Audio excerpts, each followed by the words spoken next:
Dans l'épisode du jour, un nouveau prototype de cellule nous promet 400 ans de longévité. La Gigafactory du Nevada va être enfin terminée. Le Starship va bientôt prendre son envol. Et est-ce le commencement de la fin pour Opium, le Tesla français de l'hydrogène?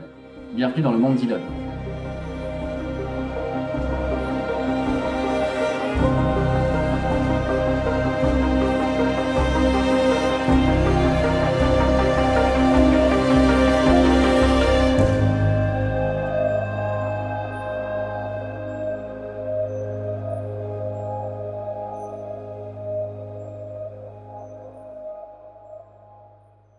Les amis, bonjour et bienvenue dans ce nouvel épisode du podcast Dans le monde d'Elon, le podcast qui fait le point chaque semaine sur ces nouvelles technologies qui disruptent notre quotidien pour avoir un futur plus durable. Comme d'habitude, je suis avec notre très cher ami Mathias. Salut! Salut Jérémy, bonjour tout le monde. Comment ça va? Ça va très bien. Aujourd'hui, beaucoup d'informations. Ça va être très, très riche. Donc, posez-vous tranquillement, écoutez ce podcast. Vous allez voir, vous allez apprendre pas mal de choses. On y va. Juste avant de commencer, si vous aimez ce podcast, merci de nous lâcher déjà un grand pouce bleu. Ça nous fait énormément plaisir. Vous abonner à la chaîne si ce n'est pas déjà fait. On va commencer donc avec cette histoire de nouvelles technologies de batterie. On en a beaucoup parlé, hein. Toi et moi, de ces nouvelles batteries révolutionnaires qui arrivent. On a presque souvent une par semaine. Mais aujourd'hui, on a peut-être quelque chose qui tient la route et qui, si ça fonctionne vraiment, ça serait pour le coup réellement révolutionnaire. Je vais partager l'écran ici, puisque à l'université d'Irvine en Californie, ils ont mis au point un prototype de cellule qui aurait une longévité théorique de 400 ans. Pour faire très très simple, la batterie s'encrasse au fur et à mesure qu'on l'utilise. Et du coup, elle vieillit et elle va chauffer, donc se détériorer. Une batterie NMC qu'on appelle la chimie lithium-ion NMC, c'est à peu près 800 cycles. La chimie LFP qu'il y a dans les nouvelles Tesla, donc sans cobalt, on peut monter jusqu'à 3000 cycles, voire 6000 avec 50% de batterie. 50% de capacité, c'est ce qu'on a notamment chez EcoFlow. Ils arrivent à aller jusqu'à 200 000 cycles de charge et de décharge et de recharge. Donc c'est Mia Letaille, qui est doctorante à cette université, qui a trouvé façon peut-être révolutionnaire de pouvoir faire ça. Qu'est-ce que ça t'inspire avant que je dise comment ils ont réussi à le faire? Moi déjà ça m'inspire que tu te dis 200 000 cycles. Imagine que ta Tesla, enfin ta voiture, elle a une autonomie de 500 km. Bon, tu fais le calcul. En fait, tu pourrais avoir 100 millions de kilomètres sur la batterie. Et quand Wow. tu regardes, tu sais, la moyenne française du kilométrage annuel, ça ferait 8196 ans. Donc les gens qui disent oui, la voiture électrique, une fois que la batterie, machin, poubelle, bah, en fait, si les technologies elles évoluent, let's go, hein, plus durable. Ouais, tout à fait. Alors, en fait, là, c'est une batterie avec des filaments en nano, des nanofilaments d'or. Donc, c'est nettement plus petit qu'un cheveu, tu vois. Je repartage l'article. Et elle a réussi à mettre une espèce de gel qui fait l'équivalent d'un plexiglas et qui va protéger ces filaments qui sont tellement petits, qui ont tendance en fait à se casser avec les cycles de charge et de décharge. Et quand tu protèges ces filaments avec ce gel, eh bien, tu arrives à quelque chose qui ne se détériore quasiment plus. C'est quand même assez incroyable ça.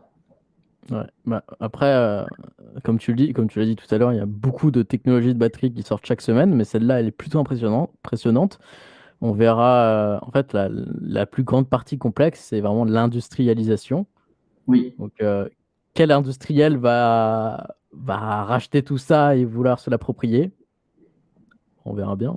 On parle de matériaux pour faire des batteries. Est-ce qu'on en a assez ou pas? Et il y a Elon qui nous a fait un tweet. Le cube n'est pas trop un problème. Le problème, ça serait plutôt le raffinage du lithium. Alors, pas parce qu'il n'y a pas assez de lithium sur Terre, parce que le lithium, comme il dit là, il y en a vraiment de partout sur la croûte terrestre. Mais c'est plutôt un problème de raffinage. On n'a pas la capacité encore de faire ça. Euh, Qu'est-ce que ça t'évoque? Moi, ça me fait penser au Battery Day et au fait qu'il dit oui, bah, au Nevada, par exemple, on pourrait extraire de lithium. Et ensuite, on replace l'argile, les terres. Donc, là, on a pris tout ça. Ça me Ouais. fait penser à ça. Souvent, quand il dit ça, il faudrait que ça le fasse. Et si finalement ça le fait pas, ben, on va le faire nous-mêmes, tu vois. Souvent, Elon, il a une double pensée derrière. Donc, on verra. Est-ce que finalement Tesla se lance dans le raffinage des matériaux bruts ou pas? Est-ce que la news que je vais maintenant te dire, est-ce qu'elle a un rapport avec ça? Ça me tend la perche. Puisque hier et aujourd'hui, on a vu une vidéo sur le site de Tesla. Puisque enfin, Tesla va finir sa Gigafactory 1 du Nevada. Là, on a la photo à quoi elle ressemble actuellement. Elle est faite qu'à 30% cette Gigafactory. Et sortie un petit peu de nulle part, parce qu'on s'attendait à des nouvelles Gigafactory présentées, et ben, ils vont finir celle-là. Alors, il y a eu plusieurs choses qui ont été montrées, si tu veux. Elon qui était sur scène, il y a pas mal de trucs intéressants, notamment ce graphe-là, c'est-à-dire quand l'objectif de Tesla, quand ils ont dit on va faire une Gigafactory parce qu'il n'y a pas assez de batteries lithium-ion dans le monde, où est-ce qu'on en était? Et tu vois, l'objectif de la Gigafactory, c'était d'arriver à 35 gigawattheures par an de production. Ils ont commencé en 2014 la construction de la Gigafactory, et à cette époque-là, ben, on produisait 32, 33 gigawattheures dans le monde entier. Et aujourd'hui, la Gigafactory 1 produit plus que le monde entier quand elle a commencé à être installée. C'est dingue ça, non? Ça fait écho un petit peu à SpaceX, hein, quand tu regardes le quota de lancement. Ça me Ouais. fait un petit peu écho à ce point-là, tu vois, de cadence et d'industrialisation et de volume. Mais ça me fait penser d'ailleurs que j'ai écouté ton podcast dont tu nous parlais la semaine dernière. Ouais. Et c'était super intéressant. C'était passionnant de savoir les brokers, comment on achète de l'emplacement sur une Falcon 9, ses intermédiaires, tout ça. Je vous invite à aller voir. Moi, j'ai appris plein de trucs. Et félicitations pour ce podcast. C'était super, super top. Merci. Merci. Merci, Jérémy. C'était un super échange. Donc, ouais, j'en ai aussi beaucoup appris. Du coup, Hum. c'est dingue parce que on arrive tout à lier en fait au niveau des stratégies de Tesla et SpaceX, afficher les prix, Ouais. SpaceX, Tesla, et là le volume aussi, bah, après c'est l'industrie, il faut faire du volume, mais là sur ce leadership qui s'impose, c'est plutôt lié, je trouve, hein. Ils ont investi 6,2 milliards. Le bâtiment est immense, hein, ça fait 5,4 millions de pieds carrés. Donc 3200 acres, ça fait un peu plus de 1200 hectares, 1100 hectares, quelque chose comme ça. Et ils sont 11 000 à travailler là-bas. Donc mes moteurs sont faits là-bas, mon battery pack est fait là-bas, 1,5 million, tu vois. Et ils ont produit 7,3 milliards de cellules 2170. Et ils rigolaient la vidéo en disant c'est quasiment autant de cellules que d'êtres humains sur Terre produites là-bas. Enfin, c'est fou de voir la vitesse, la capacité de production rien que dans cette usine, là où elle en est aujourd'hui. Ouais, et elle n'est pas terminée, donc quand elle sera terminée, les chiffres, les stats seront plus impressionnantes. Elle est tellement pas terminée, si tu veux, que terminale va ressembler à ça. Voilà. Ça fait très penser à la Giga Berlin quand même, hein. Ça fait très penser à la Giga Berlin avec finalement le design initial, si tu te rappelles bien, avec les Ouais. panneaux solaires, avec marqué Tesla, on le finit enfin le design parce que aujourd'hui on en est à ça, la partie rose. Tu vois, c'est vrai qu'on s'était un peu demandé à un moment, est-ce que ils vont l'abandonner? Qu'est-ce qu'ils en font de cette histoire?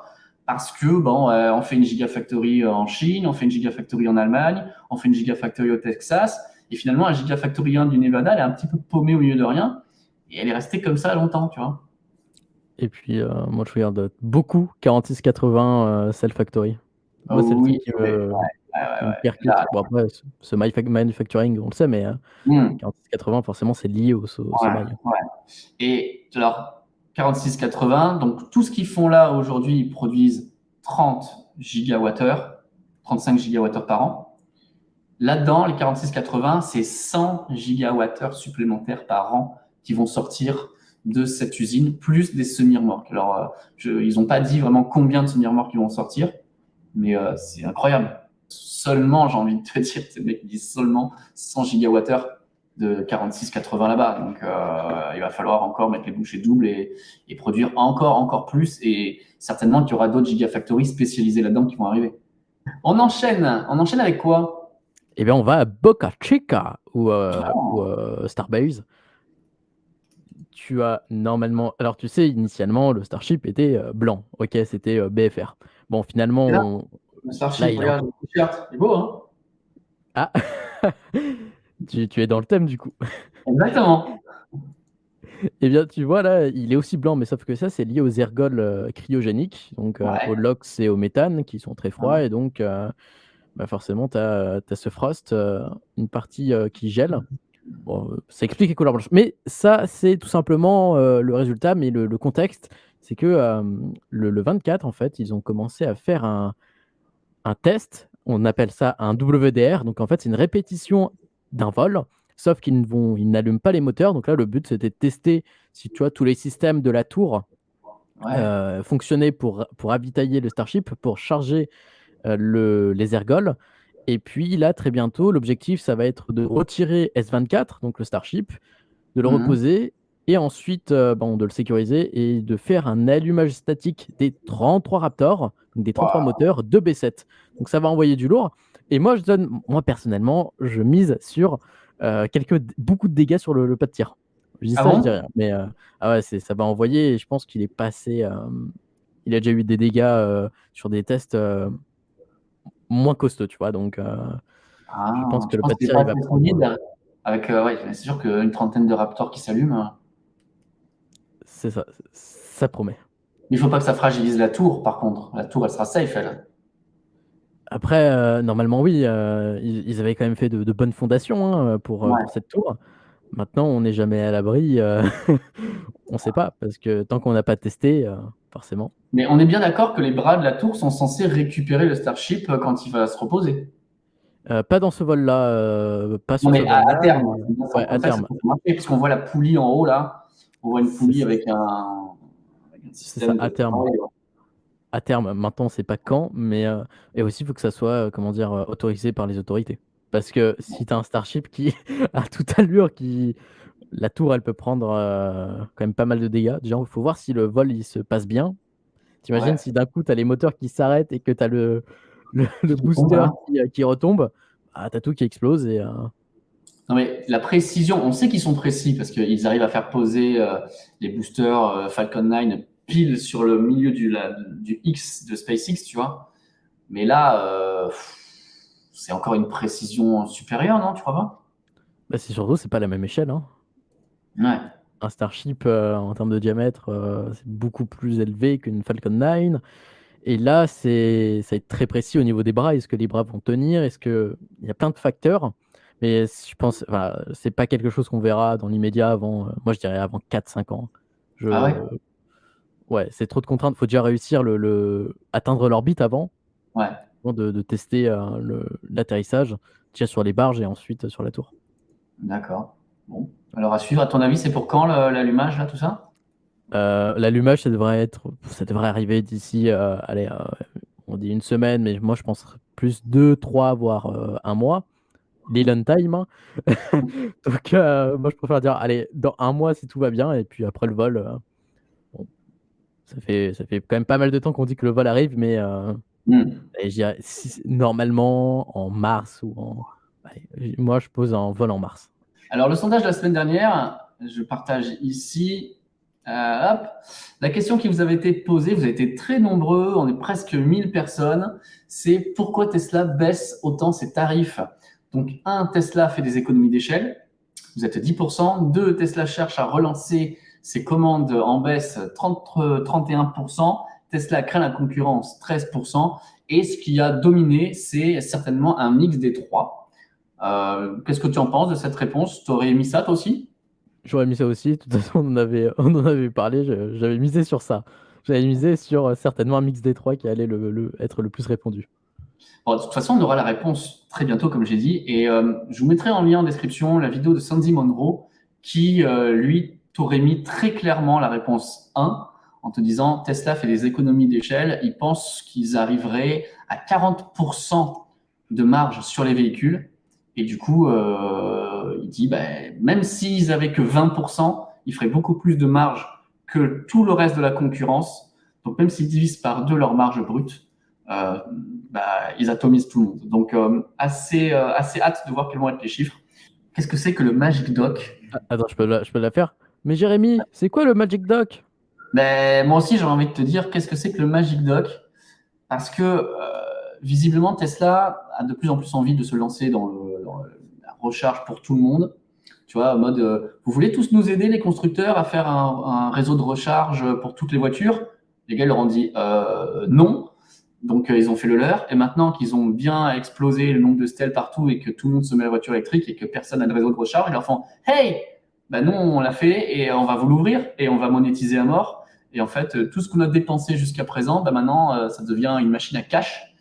Et vous allez pleurer parce que déjà, vous ne vendrez pas de voiture, mais en plus, les peu que vous allez vendre, les mecs vont se recharger chez nous. Je l'ai fait un petit peu vite, mais ça a l'air d'être ça. Si tu es un non-Tesla, tu vas à la borne, tu dis je veux me connecter à la borne 2A par exemple, tu cliques 2A, tu dis je suis un non-Tesla, et dans le boîtier, là où normalement nous on prend le pistolet et on sort juste, pour nous c'est le CCS en Europe, là-bas c'est la prise Tesla, il viendrait se déverrouiller ou se verrouiller le petit plug qui aujourd'hui est vendu séparément, que tu dois mettre enlevé ou pas, tu vois. Donc ça serait directement inclus dans la boîte. Donc si je suis un gars en Tesla, je sors simplement le plug Tesla. Et si je suis un non Tesla, crac, ça déverrouille aussi le CCS. Apparemment, ça serait ça et ça permettrait de pouvoir rétrofiter les bornes assez facilement. Bon, ça serait smart, hein, j'ai envie de dire. Maintenant, faut que toute l'appli, tout l'écosystème autour marche. Comme quoi, l'Europe n'était qu'un cobaye encore. Oui, et puis peut-être que c'était aussi une obligation parce que l'Europe a légiféré sur le CCS, donc ils ont été obligés de s'adapter finalement, alors que là-bas aux États-Unis, ils ont carte blanche pour tout faire. Mais c'est super malin. Ils n'ont pas rajouté deux câbles différents, de faire un câble deux en un petit peu comme on a, tu sais, sur les iPhones là où tu peux avoir Lightning ou là tu fais juste déclipser ton petit plug en plus. Hâte de voir comment ça va marcher et je pense qu'une fois que ça sera mis, laisse tomber, ils vont se faire un blé de fou grâce à ça, quoi. Maintenant, il faut voir la gestion aussi, la communauté. Il y aura du drama. C'est ça. Est-ce que les pros Tesla, les gens qui ont des Tesla, machin, vont accepter d'avoir les non Tesla à côté? Bon, en Europe, ça a l'air de se passer plutôt pas mal, hein, mais on verra aux États-Unis. Et là, c'est un autre pays, ouais. D'ailleurs, en parlant d'autres pays, tu vois, la semaine dernière, on parlait de BYD, qui arrivait, enfin, qui commençait à parler d'une arrivée en Indonésie. Tesla aussi parlait avec l'Indonésie. Et là, il y a Ford en Allemagne qui pourrait vendre son usine. Alors, je te retrouve le nom de la ville, Sarlouis, donc en Allemagne, à BYD. Donc, Ford pourrait vendre une usine à BYD, donc le constructeur chinois, un grand groupe, pour Build Your Dreams. Et donc, ils sont dans une perspective où BYD se dit génial, si on peut racheter une usine, on va pouvoir arriver en Europe. Et à ton avis, pourquoi ils font ça? C'est parce que les gars, eux, leur cible là actuellement, c'est la Suède, c'est les pays nordiques, Norvège. Et aussi, bon, leur objectif aussi, c'est de se développer en Allemagne. Donc forcément, ils sont déjà en Allemagne, mais aussi en France et au UK. Et là, tu te dis, mais tu sais, quand on parlait de la baisse des prix de tout à l'heure, là, avec les options, est-ce que c'est Ouais. parce que la concurrence chinoise arrive? Là, tu te dis, ouais, mais en fait, Tesla elle avait certainement déjà senti que les Chinois, ils arrivaient. Si les journalistes, là, c'est Wall Street Journal, sont au courant du deal, chez Tesla, ils ont leurs petites oreilles aussi partout. Donc, Mais tu vois, donc, en fait, là, ce qui est terrible, entre guillemets, c'est que les gars de NIO, eux, ils s'étaient déjà très bien. Enfin, ils commencent à se développer en Suède et toute cette partie nordique de l'Europe. Et bon, t'as BYD. Salut les gars! Alors, on va s'installer en Allemagne le plus vite possible. Mais moi, ce qui m'intéresse aussi, c'est de se dire waouh, Ford, en fait, là, Ford, ils ont déjà baissé les effectifs. Ils rencontrent pas mal de problèmes budgétaires. Et eux, leur objectif d'être en Allemagne, c'était pour passer sur la Mustang Mach-E. ouais. Donc, tu te dis, waouh, ça pue pour Ford là-bas. Donc, tu te dis, et en plus, ils vont potentiellement vendre ça aux Chinois. Je sais pas. C'est dingue parce que BYD arrive, construise une usine, bon bah c'est une chose, mais qui rachète une usine à Ford en mode, bah en fait on n'en fait plus rien parce qu'on est en train de crever. C'est ça qui est assez, on se pose la question. Mais moi, ça m'étonne même pas. Parce que tu sais, au salon de l'auto, on va reparler du salon de l'auto tout à l'heure. Au salon de l'auto, il n'y avait pas il y avait pas les Allemands. Il y avait pas beaucoup. Il y Ouais, avait aussi certains Français qui n'étaient pas là. Par contre, BYD, ils étaient là, hein. ouais, Donc, ils ont profité, tu vois, de l'absence de de tous les géants pour venir au salon de l'auto. Et ils sont arrivés avec des véhicules ultra, comment dire, ultra fun. En termes d'intérieur, ultra designé selon eux, selon leur marque, et pas sur un truc qu'on a déjà vu sur d'autres véhicules allemands ouais, ou pas du américains. copiant. C'est ça, tu sais, t'as même des cordes LED, ça fait une guitare dans la voiture. Bref, t'as des designs plutôt loufoques qu'ils avaient ramenés. Tu te dis, mais en fait, si tu assembles tout ça, bah, tu te dis, ah, mais c'est pas con en fait, tout ce qui s'est passé. Mais désolé, hein, mais on n'aime pas bâcher, en vrai. Non, non, on n'est pas comme Mais ça, nous. quand quelque chose arrive et qu'on se dit, hein, ça nous paraît bizarre dès le départ, bien souvent, c'est que ça pue et qu'à l'arrivée, on a plus ou moins raison. Est-ce que tu veux bien commencer par rapport à ça, nos Bah amis de... oui, parce qu'on peut revenir sur nos chers amis de Opium. J'ai déjà oublié le nom, hein, comme quoi ça m'a pas marqué l'esprit. Mais du coup, le Opium, les gars, ils étaient arrivés, tu vois, du jour au lendemain. Ils ont juste. Alors, moi, je me rappelle, ils avaient fait une campagne Instagram avec leur voiture dans le noir, disant Hmm, Opium arrive bientôt. Et quand ils sont arrivés, ils ont juste mis un truc 3D et oui, la révolution de l'hydrogène. Bon, hmm. là, après, tu sais, bon, on a notre cher Jean-Baptiste Djebari, hein, l'ancien ministre, enfin secrétaire d'État au transport, Ouais, qui a rejoint le board, il était passé consultant chez Opium. Et c'est ce qu'on appelle, tu sais, le pantouflage, hein, c'est quand un haut fonctionnaire de l'État passe au privé. Pourquoi? Parce que bon, les gars, ils lâchent les billets, hein. Et pourquoi les gars, ils lâchent les billets? Ben, c'est pour avoir le réseau, mais aussi toutes les possibilités de lobbying. Parce que du coup, le gars, il était en interne dans le gouvernement et sur la stratégie européenne. Donc, il sait un petit peu les mécanismes à terme de la hmm. stratégie. Après, ça peut être intéressant d'avoir justement quelqu'un qui connaisse le secteur, le marché, le secteur, parce qu'on n'est pas en train de dire que c'est un ripou et qu'il fait du Non. trafic d'influence et que ça leur permet d'avoir des passe droits. C'est vrai que tu as quelqu'un qui connaît bien, ça peut aider à faciliter avec son carnet d'adresse, voilà, tout en restant totalement légal. Hein, ce qui fait Jean-Baptiste Djivari, c'est pas le problème. Le problème, c'est peut-être la technologie quand ils sont arrivés en disant on est le Tesla français de l'hydrogène, tu vois. Et finalement, patatras, là, ce qu'on est en train d'apprendre. Opium pourrait se concentrer purement et simplement, dans un premier temps, sur le développement, l'obtention de la licence et la commercialisation de sa pile à combustible avant d'envisager de construire son propre véhicule. Donc moi, quand Donc, je lis ça, je me dis, c'est pas pour bah, demain, quoi. c'est là justement on peut rebondir, on se dit, ah mais en fait l'achat le transfert de Jean-Baptiste Djebari, il était peut-être pas si rentable que ça. Si, Hum, s'ils doivent revoir leurs objectifs, ou ils disent, ah bah merde, on peut pas faire le véhicule maintenant. C'est ouais, peut-être parce qu'il y a un manque de matière pour avoir l'homologation et toute cette partie-là. Donc, il doit aider voilà, sur son carnet d'adresses et sur ses connaissances. Par hum, contre, ça n'a pas pu faire du lobbying ultra high comme on voit aux États-Unis où là, bref, on connaît le bordel. Et et puis, moi, ce que je trouve ça drôle là, en fait avec Opium, c'est qu'ils sont arrivés comme ça, ils ont posé ça là, ils ont rien montré, des images machin. Et d'un coup de jour, au lendemain, ils font une entrée en bourse comme ça, tout va bien. hum, Généralement, on fait une IPO quand c'est bien soigné, hein, ou quand il y a un truc qui décolle, pas juste quand hum. c'est quelques fondations. Donc c'est vrai qu'ils sortent de nulle part. Et là, tu dis, bon, bah, tu vois, je suis pas étonné hein, qu'ils revoient leurs objectifs à la baisse. Les gars, ils te proposaient déjà à la base un véhicule à 120K. Ouais, bah oui, c'est ça. 120 000 euros pour une voiture à hydrogène. Et comme ils nous disent là, depuis son vif intérêt en octobre dernier, il semble que l'attractivité d'Opium envers les investisseurs s'essouffle désormais, tu vois. L'électrique prend de l'avance chaque jour et l'hydrogène n'avance pas des masses. Donc voilà, on nous dit développement à vitesse grand V du réseau de recharge électrique et les technologies qu'on a vues là avec les nouvelles batteries. Donc ça devient compliqué pour l'hydrogène. Bah, c'est là où tu vois dans la stratégie française qu'on met toujours plus Air Liquide en avant chaque jour, chaque semaine. Et si on se concentre plus du côté étranger, c'est vrai que l'hydrogène est de moins en moins abordé, bah, surtout aux États-Unis, hein, ils en parlent même Mm. quasiment même plus parce que le drame de Nikola, bon, Mm. ça a bien marqué Wall Street et globalement tout le secteur du transport, hein. Et moi, je voudrais bien que ça fonctionne et que ça marche, tu vois, mais je me dis, regarde, 120 000 euros pour une voiture qui va faire 500 chevaux. Ils annoncent 1000 km, mais finalement, les 1000 km, est-ce que ça te sert d'avoir 1000 km d'autonomie? J'en doute, surtout qu'en face, tu peux avoir une Tesla Plaid qui aurait dans les 650 bornes vraiment réelles, avec un réseau de recharge qui est inexistant pour l'hydrogène. Il y a tout à faire, tout à faire.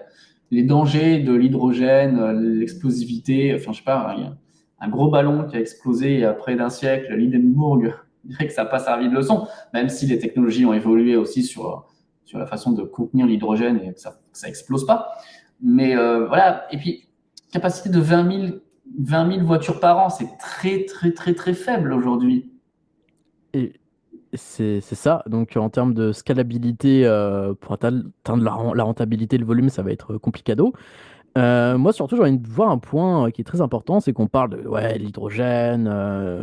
Tu vois, une station à hydrogène pour 2 stèles, le truc, il est immense. Ça prend Mm. beaucoup de place. Mais tu te dis surtout, mais là, tu as eu SLS de la NASA qui a eu pas mal de reports à cause des échanges à hydrogène. Et là, tu te dis, Ouais. ouais, mais si les gars de la NASA, ils arrivent pas à bien gérer l'hydrogène, qui est un des enfin, un des carburants les plus complexes à utiliser Mm. et à gérer et à stocker, tu te dis, ouais, mais c'est pas monsieur tout le monde qui va arriver avec sa petite recharge. On branche la voiture. Et ça, je parle. Attention, là ça existe déjà, hein, des stations à hydrogène où il y a Ah des oui, particuliers qui viennent se brancher. Mais c'est le volume, toujours. On reste toujours ouais. sur cette quantité où, à un moment, sur le volume, forcément, tu as des accidents, tu as des problèmes, tu as des Et le pannes. prix, je crois que c'est 1 million d'euros, 50 000 euros, tu as une borne de recharge rapide. Faut 1 million pour une recharge hydrogène. Bah, après, surtout, c'est la complexe. Hormis la partie production qui est très polluante actuellement, voilà. Ouais, aussi. C'est aussi le transport entre un réseau électrique et des camions. Le Mm. plus rapide et le plus simple, ça reste le réseau électrique. Ouais. D'autant que tu peux produire sur site, comme on voit, des grandes ombrières photovoltaïques, du stockage sur batterie, de l'aide au réseau, enfin, tout ce qui n'est pas possible finalement avec l'hydrogène. Ou si tu pourrais le faire, mais il y a tellement de pertes en charge que finalement, tu t'en sors pas, quoi. Après, moi, peut-être l'hydrogène, à terme, ça sera le véhicule de demain. Mais moi, je pense que le problème de l'hydrogène ces derniers temps, c'est qu'ils ont bâché l'électrique pour dire ouais, on est les meilleurs. Mais en fait, on se rend compte qu'avec la production de l'hydrogène, il faut d'abord se concentrer sur les énergies renouvelables et l'électrique avant de tout miser sur l'hydrogène. Et je pense que ça a Mm. été ça l'erreur stratégique de la communication. C'est de dire ouais, on va écraser tout le monde, tous les constructeurs électriques. Alors que finalement, pas vraiment, c'est un petit peu lié, tu vois. C'est pas très engageant comme histoire. Je mets un petit billet sur le fait que cette voiture sortira jamais et que peut-être qu'ils vont en sortir quelques brevets pour la filiale hydrogène. Mais honnêtement, je vois pas cette voiture arriver sur nos routes incessamment sous peu, quoi. Moi non plus, surtout que ils parlent même pas de production de véhicules, mais juste de la tech de batterie. Bah après, Ouais. voilà, hein.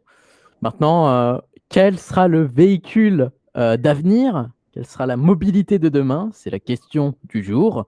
Alors, est-ce Mmh. l'hybride rechargeable de nos chers amis Renault qui adorent l'exploiter? Est-ce peut-être l'électrique sur batterie de nos chers Tesla ou encore Peugeot? Ou même Volkswagen qui commence à miser de plus en plus sur l'électrique? Peut-être l'électrique hydrogène, comme on le sait avec nos chers amis d'Opium, qu'on les embrasse bien sûr, ou peut-être le char à voile. Est-ce que demain, je me range chez Jérémy en char à voile d'ici 10, voire 15, voire 20 ans? Eh bien, n'hésitez pas à répondre à ce sondage. C'est dans l'onglet communauté de la chaîne Tesla Riviera et on débriefera tout ça ensemble la semaine prochaine. Ouais, ça va être intéressant comme sondage. Ça va être marrant. On va voir ce que les gens en pensent. Bon, nous, on a encore donné notre avis avant. On influence trop les gens. Non, mais on sait tous qu'ils vont répondre le char à voile. Tout le monde sait que c'est l'avenir, hein. La semaine prochaine, on parlera d'autres choses, notamment de comment est-ce qu'on peut recycler les pales d'éoliennes, créer des fibres pour renforcer le béton, un cargo électrique aussi, 130 mètres de long de mémoire. Donc, on vous parlera de ça la semaine prochaine. D'ici là, toi, tu vas mettre quoi comme vidéo? La semaine prochaine, je sors une vidéo de récap de l'actu asiatique au niveau spatial de ce mois-ci, donc du mois de janvier. Et puis après, je vais arriver avec des vidéos sur la stratégie européenne autour d'Ariane Espace. Il y a eu quelques déclarations, quelques dramas, et moi j'adore ça, donc on va parler de l'avenir de Vega C et de comment Ariane a dit récemment oui, les micro-lanceurs c'est pas bien, machin, bref. Et puis je vais aussi reparler du cas du petit Zhuyong, hein, le rover chinois. Ça arrive très prochainement sur la chaîne. Il faut juste que je vous joue, ouais. Ok, bon, on suivra ça de toute façon. Et puis nous, on se retrouve la semaine prochaine pour de nouvelles aventures. Merci à tout le monde, merci Mathias. Bonne Merci semaine à toi. tout le monde, bye bye. Ciao.